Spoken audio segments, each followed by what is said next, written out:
This is really a great day, and we talk about in our community. We had the student forum this morning, talk about ethics, and it's a dialogue that we need to have ongoing in our community on a daily basis. We need this more than ever. So thank you so much for attending here. Let's give a big welcome to Bill Jarts. So today we're here to recognize and celebrate ethics. Ethics is the core of everything we do in our life. Ethics impacts the mental health of ourselves and everyone around us. It's up to each and every one of us to nurture the ethical and mental well-being of our community as a whole.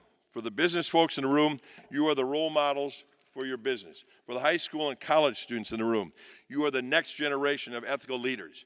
And this is something you must take very, very seriously, the responsibility here. And it's so good to see so many young people here today. First, I thought maybe it's just because I was older, but I think there are more young people in the audience today. So again, welcome. In a minute, we're going to be hearing from John Kress, the president of the George Kress Foundation. George Kress founded Foundations Health and Wellness 53 years ago to help people in our community. Green Bay Packaging and the George Kress Foundation introduced the Ethics in Business Awards over a decade ago and remain the founding sponsor of this event. Now we'll get to the formal official sponsor thanks. It'll be up on the board here for you as well. We want to thank Associated Bank as a generous presenting sponsor. Our major sponsors today include Aaron's Company. They have manufactured now their 4 millionth snowblower, and based on Brad Spakowitz's forecast, you may need one tomorrow. Could be nasty. Bell & Health, the law firm of Conway, Olenichik, and Jerry, HSHS St. Vincent and St. Mary's Hospitals, the Green Bay Packers Give Back Program, and St. Norbert College. In addition, on the screens, you will take a moment to please read the name of some of our supporting sponsors, and there are many, and also our media and in-kind sponsors as well. So thank you again to everyone who made this possible, and again, a nice round of applause for all those folks. Thank you.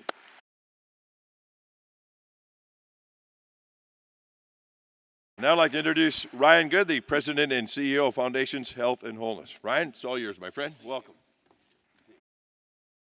Well, thank you for joining us here at the 11th Annual Ethics in Business Awards. I'm so blessed by your presence today, and I had the opportunity and the privilege to spend the morning with the high school students at the Ethics Forum, and I got to see the ethical principle of honesty in action. They shared with me that Facebook is for old people, so I thought some of you may need to know that. Today is about honoring the award recipients, the award finalists, as well as honoring each other. We want to reinforce the need for good ethics in the business community and its far-reaching ripple effects. Independent research and selection committees spent over half the year seeking nominations, interviewing finalists, and conducting research on those who live out these ethical principles. I would like to recognize and congratulate this year's finalists. I ask that individuals and representatives of each of the organizations stand as I call your name. In the individual category, Anthony Palmieri, Dan Pickler, Chief Andrew Smith, Angela Stuke. In the business category, Contract Transport Services, Festival Foods, RE Management, Inc. In the nonprofit category, Big Brothers Big Sisters, Northeast Wisconsin, the Oral Health Partnership, Scholarships, Inc. And for the first time in the history of these awards, in the youth category, Jaime Alvarez and Joel Kiernan. Let's congratulate them on their well-deserved recognition. Very good. Thank you for your example in this community. So, ethics matter. It's the basis of our success and of our mental wellness. And that's why we host these awards and this event every year. We are a nonprofit dedicated to helping everyone in our community heal and thrive. We serve everyone through high-quality, impactful mental health counseling and foster care services. Our focus is on mind, body, spirit, and community. We don't turn people away because they cannot pay for mental health care. And to reach more individuals in need of care, we embed our therapists at local schools, homeless shelters, Boys and Girls Clubs, and the Aging and Disability Resource Center. Over 50% of our clients cannot afford to pay for mental health counseling. They don't have the right insurance or enough money. But we don't turn them away. And that's why today we ask for your help, not for us, but for our clients, for our neighbors. A generous charitable foundation in our community, the J.J. Keller Foundation, has pledged to match financial gifts starting today for the next 3 months, up to a total of $15,000. So for every dollar you give, they will give an equal dollar to the children, adults, and families who need mental health care but can't otherwise afford it. Thank you in advance for helping our neighbors heal and thrive. It's much appreciated. Thank you. Mental health issues impact each and every one of us. Life has difficult moments, as we all know. And we're honest with ourselves, we face a lot of them, but we get through them. But with the nice things, we have each other, we have families, and we have organizations like foundations to help us get through those tough times. Before we have lunch today, I'd like to welcome John Kress, the president of the George Kress Foundation, who would like to say a few words today. So John, welcome. Well, good morning, everybody. I guess if you're here, you know how important this cause is and the good that they do. Foundations was started in large part due to my grandfather's efforts back in the mid-60s. I forget the exact year, sorry. I think he'd be very, very proud to see what it's grown and evolved into. It's an amazing organization that does a whole lot of good for a whole lot of people. Some people wonder, why this focus on ethics? But I think if you look at the headlines these days, you see more and more why we need more ethics in the world. In a lot of ways, it's very simple. Just be nicer to people. What my grandpa's saying was, whether it's in personal dealings, business dealings, be nicer. That's really what it comes down to, is the bottom line. Be nice to people. And I think if we'd start doing more of that, maybe we can make the world a better place finally. And again, thank you all for coming and supporting a very, very wonderful and needed organization in our community. Thank you. You know, it boils down to that, doesn't it? Let's just be nicer to each other. John, thank you for those words. Great inspirational words, truly. Very simple, but very, very applicable. Foundations does a wonderful job echoing what Mr. Kress said earlier. I think it's a real treasure in the community, and I was very impressed when I visited. Special thanks to Tom Hins, who's involved on the board of directors there and has always been active in the community. I appreciate the opportunity, and again, I'm happy to be here. Ethics, the origins come from a lot of different places, and you can find it in your religion. You find it from God. We've talked about it for thousands of years. The ethics, the ethical guides that I'm really interested in as a student of philosophy when I was in college and afterwards were the ancient Greeks and Romans, and the Stoic philosophers I found particularly intriguing. And what the Stoics' view of life is you have to recognize that we have very little control over anything that happens. In fact, the only thing we really control are our own attitude and our own actions. And I think that that's true. The question is, what do you do with that? What do you do with that notion that you really don't have much of an impact outside of that, and you've got to just focus on the things in your control? And what they said and what they thought is that you had to try to lead a good life. You had to try to flourish as a human being. And we don't talk about that much anymore. Our kids are taught in school very often how to read and write, how to do math, and that's wonderful. But are they really taught how to live and how to lead a life where they can flourish, a life with meaning and purpose? And that's where I find that guidance especially helpful. The 4 principles that they talked about in terms of ethics are wisdom and justice, temperance, and courage.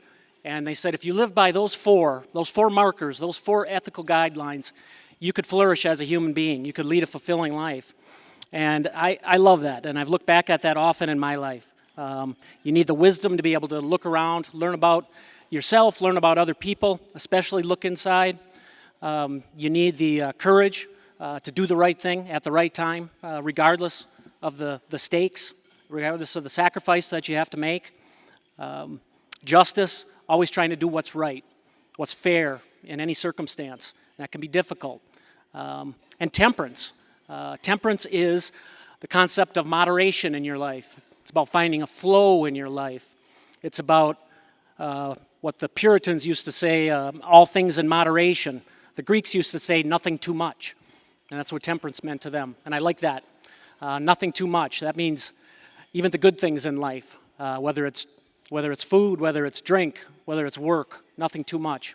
And anyway, those 4 guidelines, they said, if lived properly and if focused on, you could lead a life of fulfillment.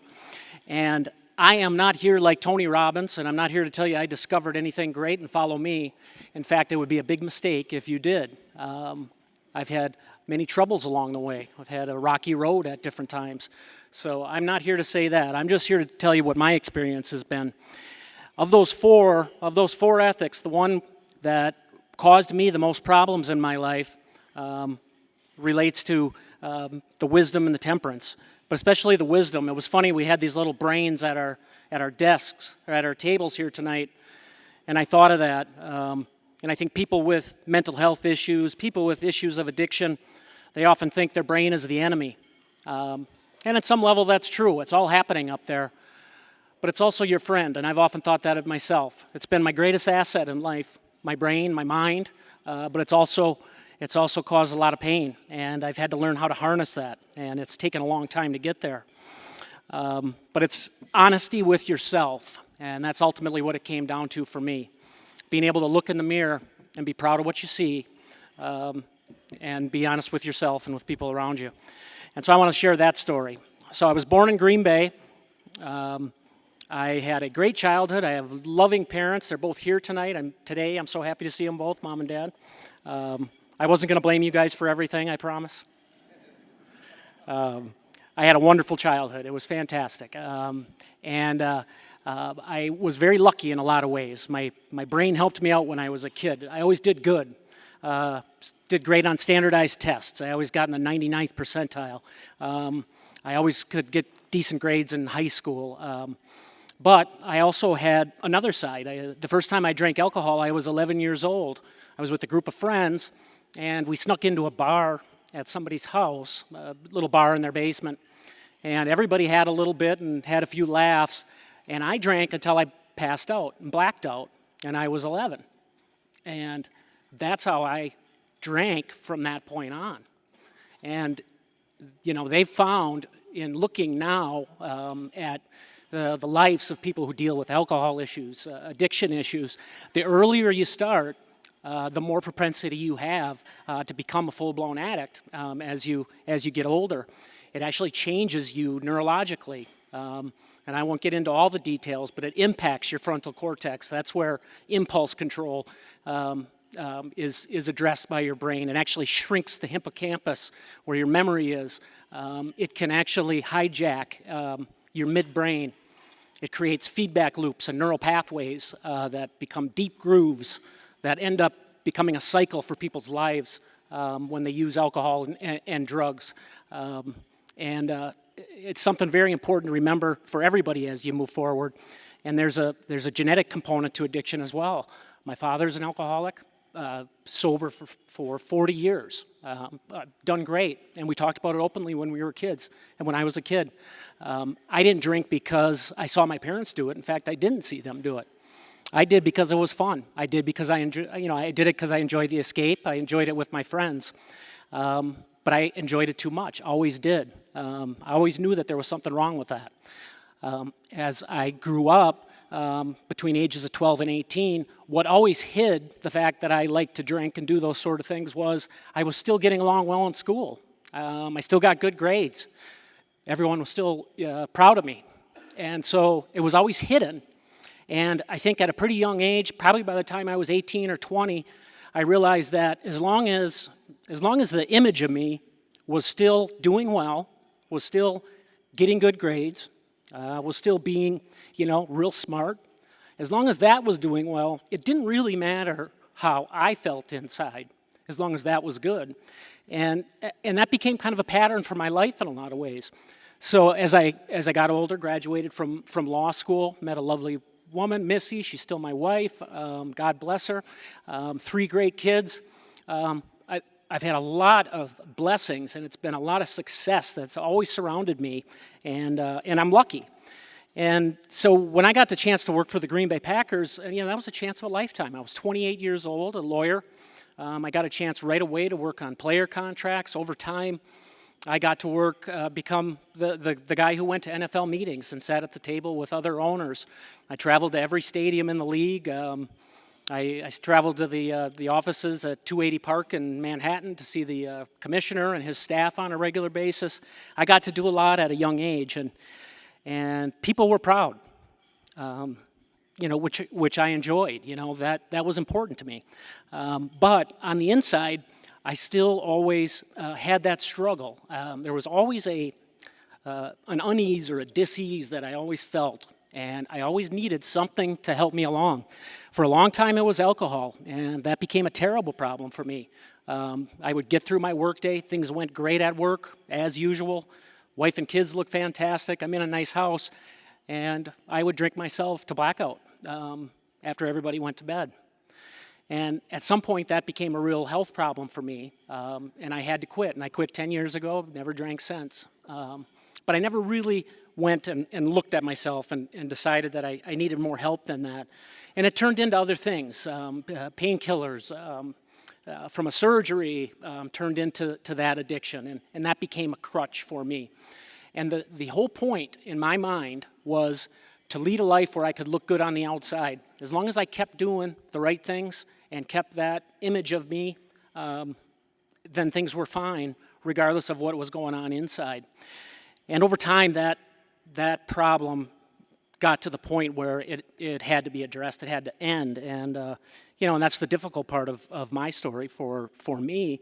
It was 7 years ago yesterday that I walked out of Lambeau Field as the vice president and general counsel of the Packers, and I walked out for the last time.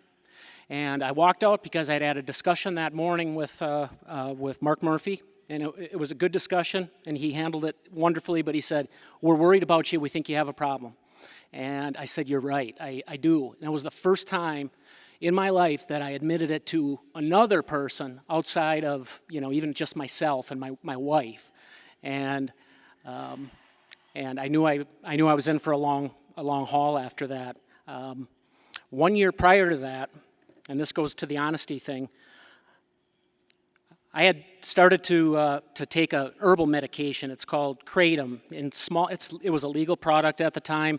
In small doses, it was like a chamomile tea. That's what it was supposed to be. Well, small doses aren't enough for people like me. So the doses grew and grew and grew. And at really high doses, when they take these leaves and powder and they put it into a liquid form, a small little bottle of that has as much leaves as 20 bushels, so that's what I started to take. And so by the time I got to that point, what I was taking was essentially morphine or heroin, and that's what it was. And I had to take that every 3 hours, 24 hours a day for about 2 years. And if I didn't, I would go into a cold sweat. My joints would inflame. My legs would go like jello. My brain would be on fire. Just total panic. And I didn't want that feeling. So a year prior to this, for some reason, I ran out. I didn't have any more of this liquid. This liquid was costing me thousands of dollars a week, and it didn't get delivered that week for me, so I didn't have it. And I was sitting at work, and I panicked, and the withdrawal started immediately, and my legs turned to jello. I fell on the ground. My heart raced. I thought I was having a heart attack. The staff came in. The Packer doctors came in, God bless them. They wheeled me out in a wheelchair, brought me down to a waiting ambulance. I got into the ambulance. They gave me nitro pills. They checked my heart. They were concerned I was having a heart attack. Now, I could have said, it's not a heart attack. I am withdrawing from something right now. This is not the help I need. But I could not admit that. And I couldn't admit it because if I did, it bring everything to a crashing halt right there. That would be it, this image of, the guy who can handle stress and travel and do whatever, would be gone. So I didn't want to admit that, so I didn't. They brought me to the hospital. The doctor said, I think we need to do a heart cath. And I should have said, no, that's unnecessary, but I didn't. I said, yeah, go ahead. Get a heart cath. My heart's clean. I'm rolling around on the bed. The doctors don't know what to do. I'm there for a couple of days. My wife thinks I'm dying. My parents think that I could be dying.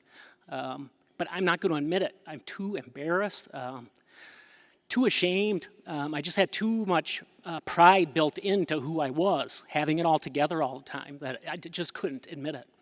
And they literally put me in an ambulance and drove me to Mayo Clinic in Rochester, Minnesota. I was there for 2 weeks. They did brain scans, spinal scans, spinal taps. I went through a battery of tests there. Never told them what was really going on because I couldn't. And, that's the power of what the disease and what it can do to you, is it takes away your will, takes away your ability to make good decisions. And I couldn't let go of that life that I thought was so important to me. So then flash forward a year later, when I'm finally confronted, I go to a treatment center. I first have to go to the hospital. I'm in the emergency room again, 7 days, and then I go to a treatment center for 3 months, away from my family, away from work, away from everything. At that point, it's the low point of my life. I am completely alone, completely raw, emotionally. It was awful.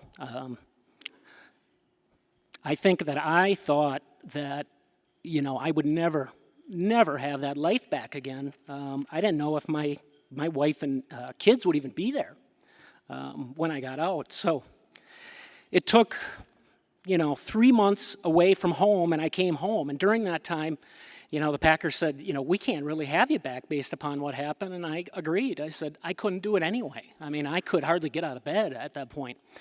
I spent a full year at home. For the first 6 months, a big day for me was if I made it out of bed and took a shower and made it to a meeting, that was a big day. But I kept hanging on because I thought, this is the time where maybe you can get this thing back. You can quit worrying so much about what this image of you is and just be yourself. Just drop it all. And that's really what I decided to do at that point. And, it was difficult, always difficult. It was hard with my kids. It was hard with my family. For me, it became a little bit easier because I was able to just sort of let go of what I thought I needed to be and kind of start to think about it like I need to find my way in life without worrying about making other people proud. Instead, find a way to just live my life the best way that I could. And that became kind of the dominant theme.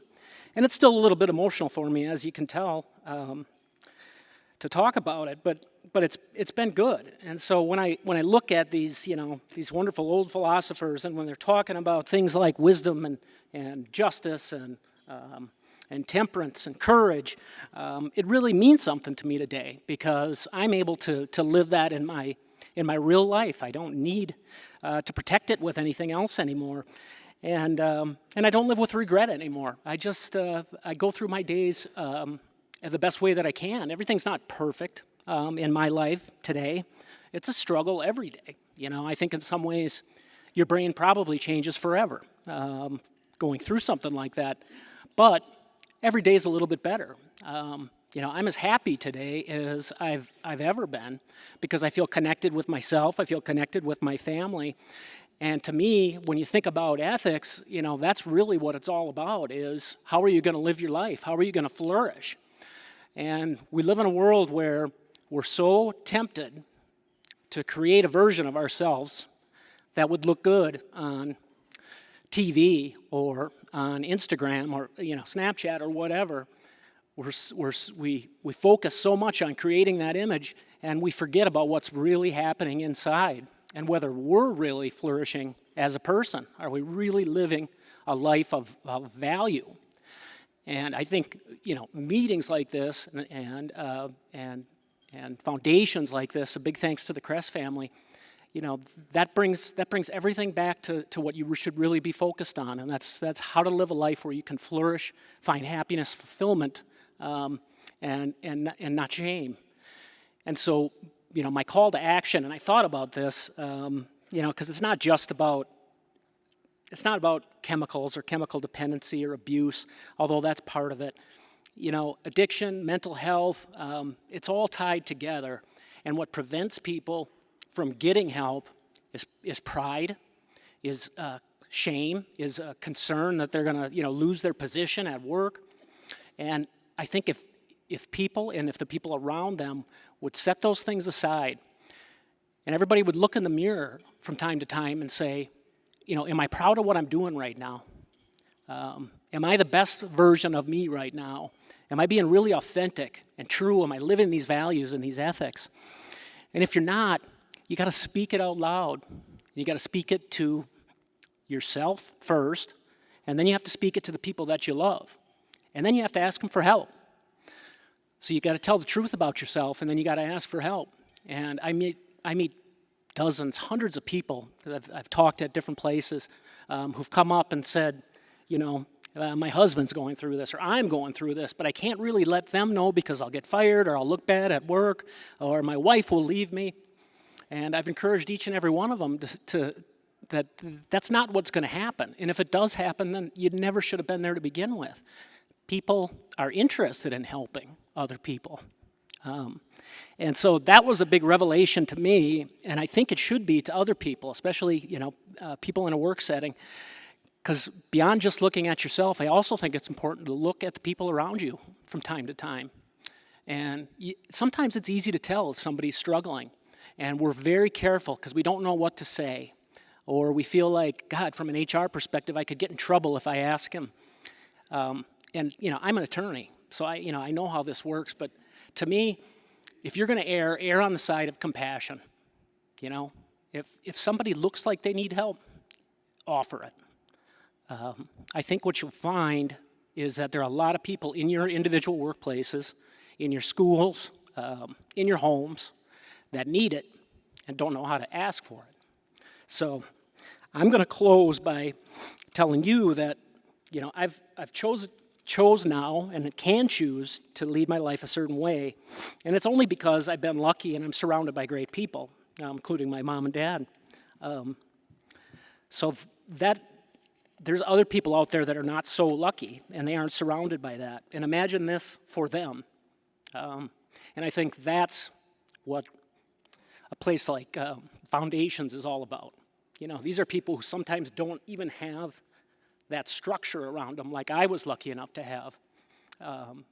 And if you have a chance to give or go look at the program, I really suggest that you do it. But most importantly, take a look in the mirror, take a look at the people you love, see if they need some help. The brain's not your enemy, it's your friend. You just gotta get control, and you can do it. So I'm gonna close with that. I appreciate your time. Thanks. What a great message. My goodness. That came from the heart. And just a few notes right there, but thank you so much for sharing that wonderful story. And the bottom line is, am I proud of what I see in the mirror? And it took a lot of courage to do what you've done, and thank you again for doing that, Jason. At this time, I'd like to welcome back Tom, who's the chairman of the Ethics and Business Awards Steering Committee. He serves on the Foundation Board of Directors as well. He's going to lead the recognition of this year's award recipients. I just want to say, Jason, thank you for that message of us from the heart. I think it touched all of us here. Thank you. We're here to recognize and celebrate companies, nonprofit organizations, and those who are role models of ethics. I would like to thank and recognize all the finalists. You make an impact in our community in so many ways that you probably don't realize that you do on a daily basis. The research project for this process was overseen by Professor John Stoll and his students. Are you here? He's at in the Public and Environmental Affairs Department at UWGB. They put a lot of effort into these, going out into the community and have the students interview people. The selection committee is chaired by Katie Lindner, and this committee deliberated seeking these finalists to exemplify the universal principles of ethics. Congratulations and thank you for everyone who participated in the process. And now Katie. Hi, thank you everybody for being here today to celebrate ethics with us. As Tom introduced me, I'm Katie Lindner, and I had the honor of chairing the selection committee this year and last year. Being a part of this process has given me a greater appreciation for ethics. I feel so honored being able to read the research report that comes in as part of the process, because it's great to hear all the great things and impact that everyone is having on the community. I hope you guys are as inspired by the finalists and award recipients as I am. To recognize the award winners of the Ethics in Business Award, I'm going to recognize each recipient and invite them to come up to the stage to accept the award and say a few words. The first award category honors an individual. We recognize Green Bay Police Chief Andrew Smith as the 2018 recipient. As the leader of the police department, one of the most important things I can do is pick the right officers to be cops in Green Bay. It's critical that we hire the right people. If we hire a good officer that's got good character, that can be an asset, making good decisions, solving problems, and keeping Green Bay safe. Chief Andrew Smith is respected for his honesty and leadership, making it a priority that he and his officers move through their day-to-day duties with an ever-present respect for the humanity of all involved. I see so many officers doing the right thing out there when nobody's looking, the reflection of all the great work that those officers are out there doing every day here in our city. We have a great community here. Green Bay is a city with a big heart. For his dedication to the people of Green Bay and his ongoing support, Foundation's Health and Wholeness is honored to recognize Chief Andrew Smith as the 2018 individual recipient of the Ethics in Business Awards. Presenting the award is Nancy Thompson, our last year's individual award recipient.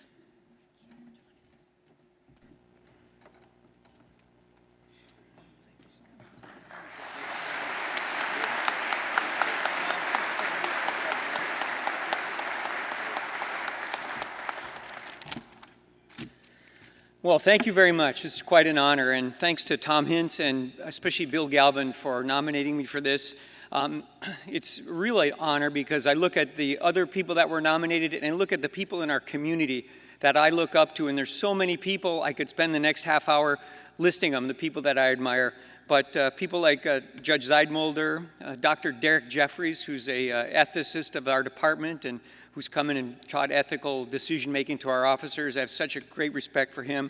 Rod Goldhand from the Police and Fire Commission, Father Ken and Sister Melanie from Casa Alba. We are really surrounded by some really terrific people here in Green Bay, and we're quite lucky.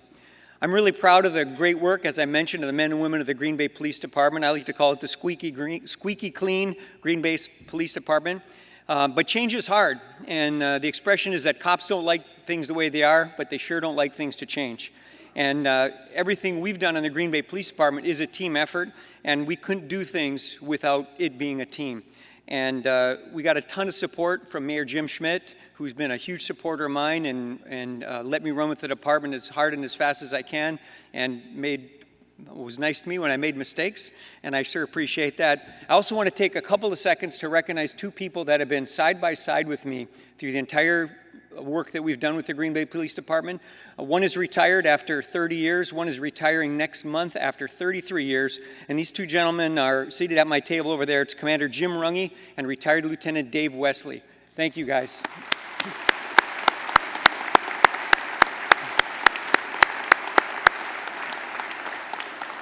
And at literally 1,000 different decision points were made as we moved through the past years with the police department, and those gentlemen were sitting with me making those decisions, making those hard calls, but always doing what's right, not what's easy, not what's going to look good on TV, but what's right for the city of Green Bay and the Green Bay Police Department, and I thank them for that. I also want to take a second because, like most of us, we have our parents to thank for where we are and for how we got here. My mom, Alice Smith, is over there, drove down from the UP yesterday, and I want to thank her for all her, thanks, Mom. There's Alice. So Mom was really good to us as kids and insisted that we go to church on Sunday, every Sunday, and had to go to CCD on Wednesday. And I now appreciate that, even though I was not the most enthusiastic person in the congregation. So thank you for that, Mom. By the way, Mom was a speech therapist before she retired. She was also the coach of the forensics public speaking team. So I'm sure the ride home for me with Mom in the car is going to be, well, you didn't stand up straight, and you said too many times, and you talk too darn fast when you're speaking. So I'm looking forward to that. Sort of. And I'd be remiss if I didn't say thanks and a shout out to my wife Susan, who grew up in a small farm in northern Montana. I met her in Los Angeles. I dragged her back home here with me with 2 kids and a dog and 2 cats to a place she'd never really spent much time before. And she's been a terrific person to have by my side the entire time. Thank you for taking me up on that coffee offer 11 years ago today. I appreciate that. Best decision I ever made.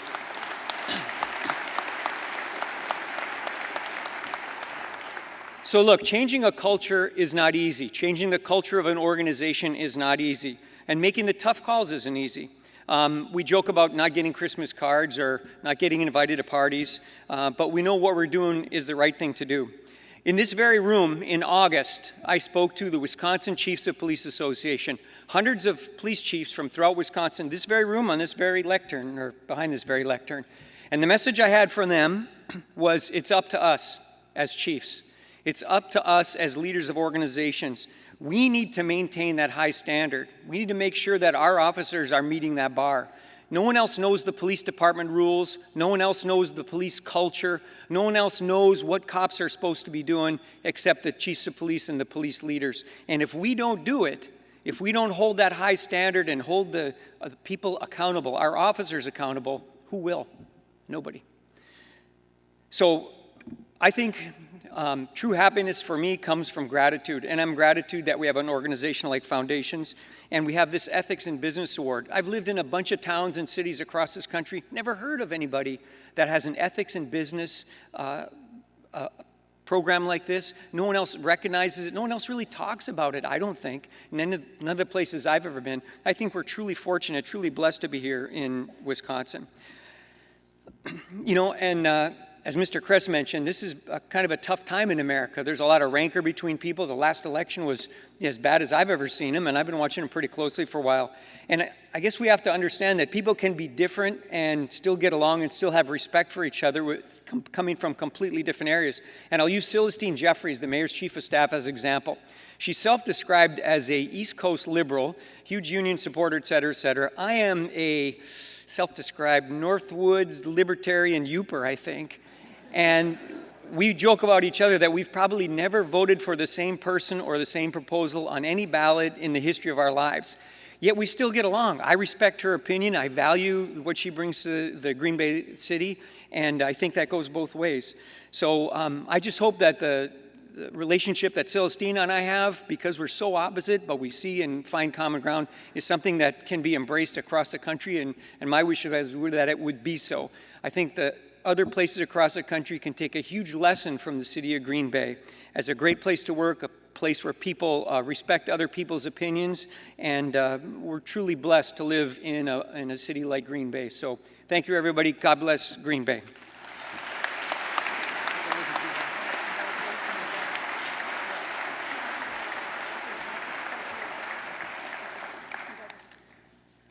For our next award in the business category, we recognize Festival Foods as a 2018 recipient. When I hear the term ethics, I think about just doing the right thing, making sure you're being good to others, helping others.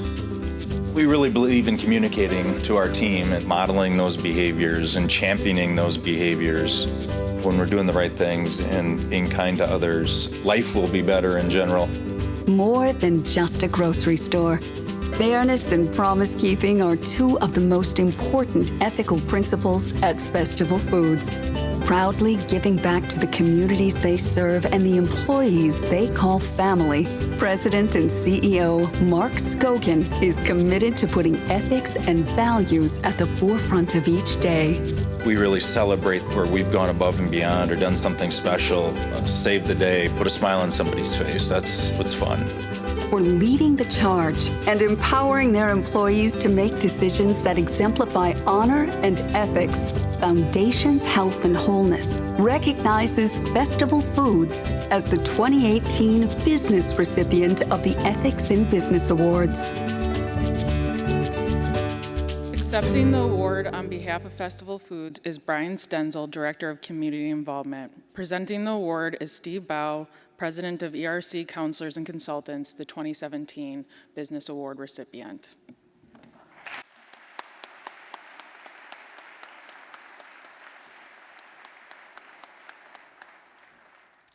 Thank you very much. When I started years back at Festival Foods, I knew it was a pretty special place to work. Had a great reputation. People really seemed to enjoy being there. But it was shortly into my career when I found out how truly special this company really was. So when I joined as part of the Public Relations Department. And shortly after I got started, I actually got to become the director of the department. When that happened, I started asking some questions. I said, why do we do some of the things we do? What's the goal of our decisions, and why do we give back the way we do? Why do we get so involved? We don't just cut a check. We get involved. We volunteer. Nothing against any public relations departments, but it became quite obvious to me that that wasn't the right term for our department. Typically, a public relations department, they'll ask some questions like, what will this do for our business? How will we be recognized? Is this good for our brand? Those are great questions. We ask the same things. But after analyzing what we really do, we changed the department to Community Involvement Department. Reason being, the first question we ask in our department is different than all of those.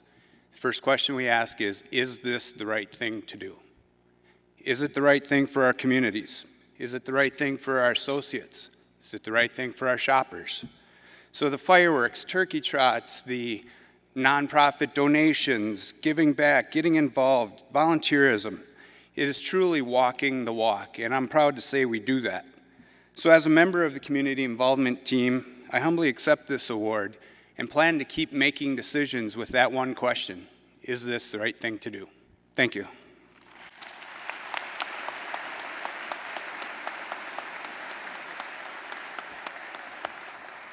In the nonprofit category, we recognize this year the Scholarships, Inc. as the 2018 recipient.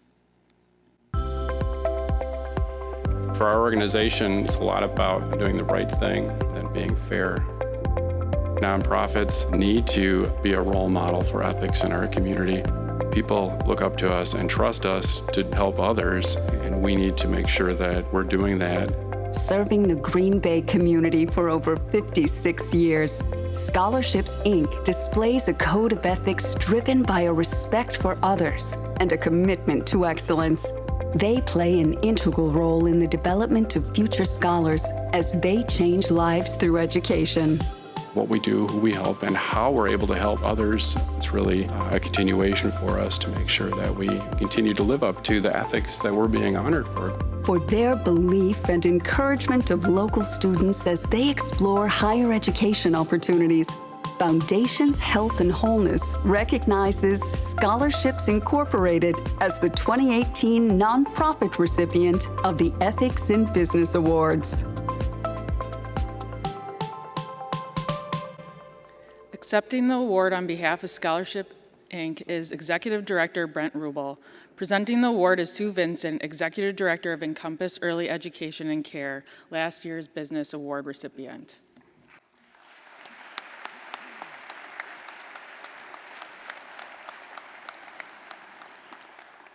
Well, thank you, Katie, and thank you, Foundations Health and Wholeness.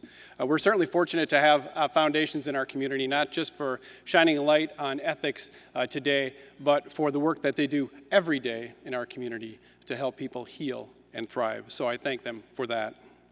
On behalf of Scholarships Incorporated, we are certainly excited and proud to receive this honor today.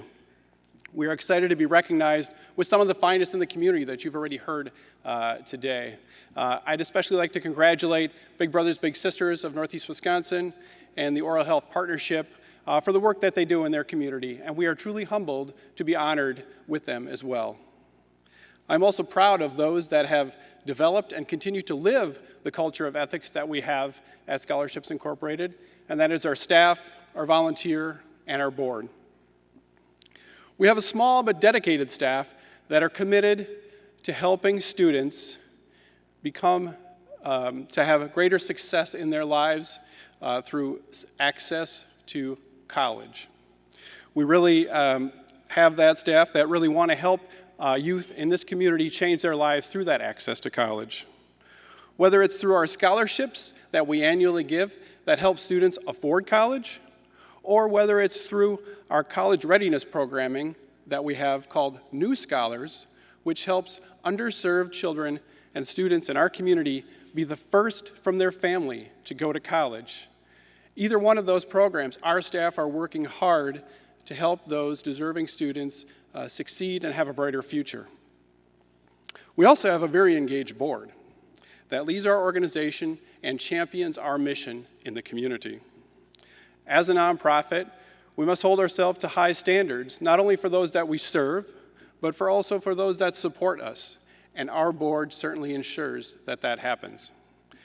Because they didn't stand earlier, at this time I'd like to acknowledge our board and staff. Please stand to be recognized for the good work that you're doing in our community.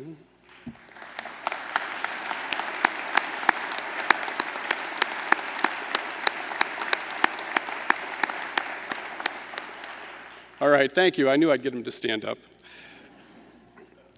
I would also like to congratulate the young man that you'll soon meet for his accomplishments. Jaime is one of our new scholars, and we are fortunate to have him in our program, and we are excited that he's going to receive his honor today as well. Congratulations, Jaime. In closing, please know that we appreciate this honor, but we also know that ethics isn't a one-time thing.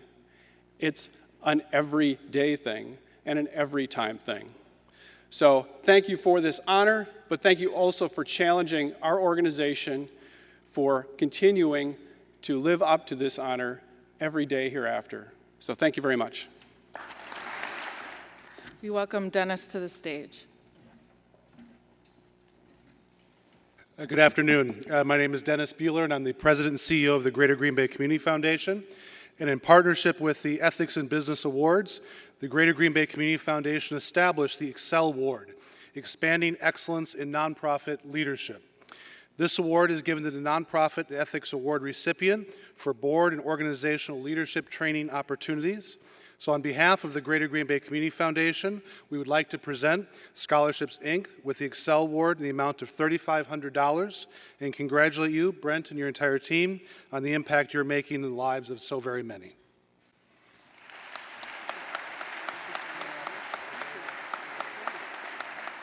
Congratulations. Our final award today is the first ever youth award given to a youth from the age of 13 to 18 who exemplifies the next generation of ethical leaders in the community. As this is the first Youth Ethics Award, I have the honor of presenting it. In the youth category, we recognize Jaime Alvarez as the 2018 recipient.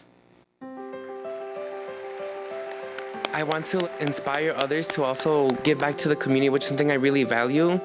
Ever since I was little, my parents taught me morals and what to value honesty, trust, respect, not thinking about yourself, putting yourself in another person's shoes and thinking how they are feeling. Compelled by a care for others and the value of integrity. As a student at East High School, Jaime often stands tall with those being bullied or teased in his school. As he explains, it's always the right thing to do. Sometimes it's not about what you're learning, it's about caring for other people. For his remarkable compassion and commitment to others, Foundation's Health and Wholeness is excited to recognize the first ever youth recipient of the 2018 Ethics in Business Awards, Jaime Alvarez.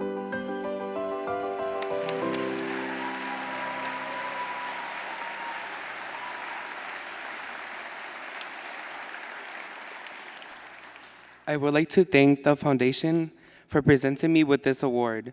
I would also like to thank Daniela Santiago from New Scholars for nominating me and the New Scholars team, Andre Garrison, Wendy Castro, Jason Anaway, and Scholarships, Inc. Most of all, I would like to thank my family for believing in me and supporting me through these years. My parents, Guadalupe and Irma Alvarez, and my sister, Raleigh. I would like to recognize Joel Kiernan for also competing for this award. Keep making a positive impact in the community. I like to give back to the community, and I have done it in various ways. One of the ways I give back is by being in student council. We plan events such as Silent Night, which helps raise awareness for homelessness. Another big role with student council is the school pantry. Being able to pack food for our community members that might not know where their next meal is coming from is a comforting feeling. Beyond school activities with the Upper Bound program, I've been able to go to the wildlife sanctuary to pick garbage from the roads. New Scholars is also another program where I've been given the opportunity to help Washington and Edison middle school students, as well as the coaches. My goal in life is to always give back to the community. In the future, I want to major in business administration, being the kind of business leader that recognizes the needs of the community and encourages youth to do the same. If it's okay, I would like to read my speech in Spanish. Me gustaría agradecer a la Fundación por presentarme con este premio. También me gustaría agradecer a Daniela Santiago de New Scholars por nominarme y a todos del programa de New Scholars, Andre Garrison, Wendy Castro, Jason Anaway y Scholarships Inc. Sobre todo a mi familia por creer en mí y apoyarme durante todos estos años. Mis padres Guadalupe y Irma Álvarez y mi hermana Areli. También me gustaría reconocer a Joel Kiernan por competir también por este premio. Sigue teniendo un impacto positivo en la comunidad. Me gusta servir a la comunidad y lo he hecho de varias maneras. Una de las formas en que sirvo en la comunidad es estar en el consejo estudiantil. Planificamos eventos como la Noche Silenciosa, que ayuda a recaudar fondos y despertar conocimiento sobre las personas sin hogar. Otra gran función del consejo estudiantil es la despensa escolar. Para esto se empaca alimentos para los miembros de nuestra comunidad que no tienen comida. Es una experiencia única ser parte de esto. Con el programa Upper Bound he podido ir al santuario de vida silvestre para recoger la basura de las carreteras. New Scholars es otro programa que me ha brindado la oportunidad de ayudar a los estudiantes de las escuelas secundarias de Washington y Edison, así como también he podido ayudar a los maestros. Mi objetivo en la vida es siempre devolver a mi comunidad mediante mi servicio. En el futuro quiero especializarme en administraciones de empresas, ser un líder de negocios que reconoce las necesidades de la comunidad y alienta a los jóvenes a hacer lo mismo. Gracias.